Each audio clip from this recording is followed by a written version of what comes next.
For 3 years, I lived in a rental house for free. A 4-bed, 2-bath, 3-car garage where I had a garage bay, the master bedroom, walk-in closet for free. This is a doable deal for many of you, but you need 3 things, 3 key things to pull this off. I'm Garrett Weldon, and this is my channel where we talk about personal finance and business. Let's get into these 3 things. So I'm gonna be using my example to be the framework to understand these 3 things. So a little bit about the house, the rental house that I did this in. Again, it was a 4-bedroom, 2-bath house with a 3-car garage, and it was renting for $1,050 a month. The first step in order to living in a rental for free is you need to know what the price of a room is going for in the marketplace. Can you rent a room for $200, $300, $400, $500? What is a private room going for in the marketplace? Once you have an idea of the going rate, you then need to start looking for rentals in the marketplace. Ideally, it's going to be a 4-bedroom, 2-bath rental in the marketplace, and you're going to see how much you could rent it for. Let's take, for example, the rental that I had, which was $1,050 per month.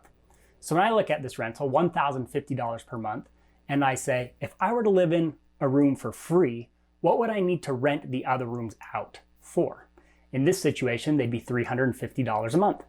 Then I take the going rate for a room in the marketplace with what I would need to rent each of these rooms out for in order to live for free, and does it work? Is the going room rate $350 and above? If so, it's a doable deal. The good situation that I found myself in is I needed to rent each room for $350, and that was below market rate. I didn't need to make a margin on this deal. I just wanted to live for free. So right off the bat, I knew that I needed to rent the rooms for $350. The second key, and this one is vital, is you have to control the lease. So frequently when you're going in with roommates to get a rental, each of you signs the lease and articulates responsibility to help cover the lease payment. But in order to live in a rental for free, you have to control the lease. You are the name on the lease, you are responsible for the full payment on the lease, you are responsible for all the terms and obligations found within the lease, and it is under just your credit score, your income, you control the lease. Once you control the lease, and yes, I am no professional, lawyer, legal, etc. There may be clauses in there that say you can't sublease the property. If that's concerned to you, seek legal counsel. But in my situation, I wasn't concerned. Step 3 is you're now going to sublease or rent out the other rooms. Again, you need to know the marketplace. You're going to be acting as a landlord.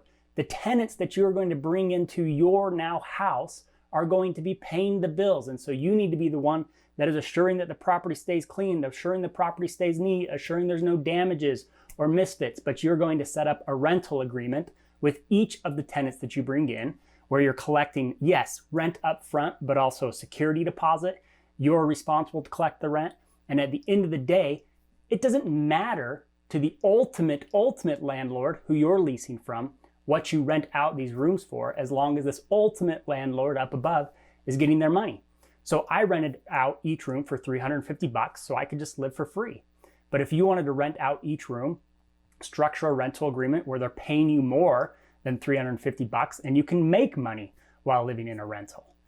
It's key in this step to treat the tenants as if the house is your own, so that you're structuring them on a rental agreement with expectations and commitments to pay and collecting a security deposit of however you want to structure it to assure that the obligations you have can be met, but also to assure that the tenants, i.e. now your roommates, understand the expectations of living within this household. I did this strategy for 3 years. It was one of the key strategies I utilized to get out of school debt after graduating from graduate school.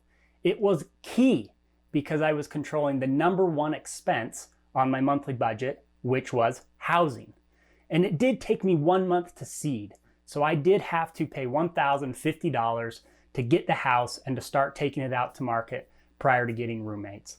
But once I had roommates and the house was full for 3 continuous years until I moved from that location, the house was full and I lived for free. We often think that house hacking can only be done when you own the house, but it can be done in rentals. So let's take, for example, that I was gonna pay $350 a month to find a place to live. It likely wouldn't have been a master bedroom. I wouldn't have had the garage space, and it wouldn't have been something in my control. But even in that domain, after 3 years, that would have been $12,600 I would have spent on housing. And instead of spending that money on housing, I was able to dump that money immediately into my student loans. And if you zoom out one layer of analysis, you realize it would have taken me over $25,000 to accomplish what I did with $12,600. If I would have still put $12,600 towards student loans, but also had to pay for housing, you'll realize that the total amount of money I would have needed, over $25,000. This is a huge differential. $12,600, $25,000, this is how you get ahead. This is how you start taking down your student loans. This is how you do it, is you be creative with your number one expense, that of housing.